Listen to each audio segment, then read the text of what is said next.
Hey everybody, and welcome back to the Crochet Crowd. It's my friends at yarnspirations.com.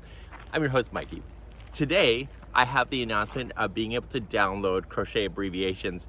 Over the years, I've been doing this business for quite some time now, 16 years in, if you can imagine, and I've been collecting crochet abbreviations on my own. So if you are a crochet host or a crochet blogger in some way, please do not copy my list. I put years into this thing, so don't do that. So I've been collecting as I'm running into things, and I keep adding. And so I'm gonna keep adding to this list as you go. Now, because I am a tutorial host, you're gonna see that most of the abbreviations have a link assigned to it, and it's the video on how to do it. So not only are you going to be able to understand what the abbreviation means, you're going to be able to see how it's done as well.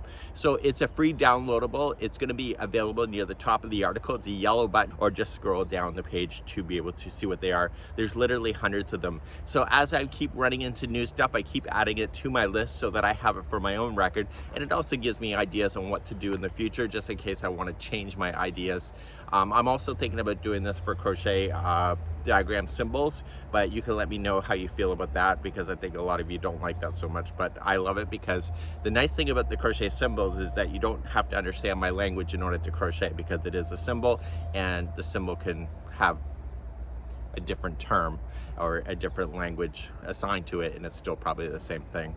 So you can be able to download that. The list is fabulous, it's fun, it's creative. And the downloadable, you'll see when the date was on the last update, so that you can get that, and that's gonna be a really good time. So let me hook you up, and I'll see you on the next video.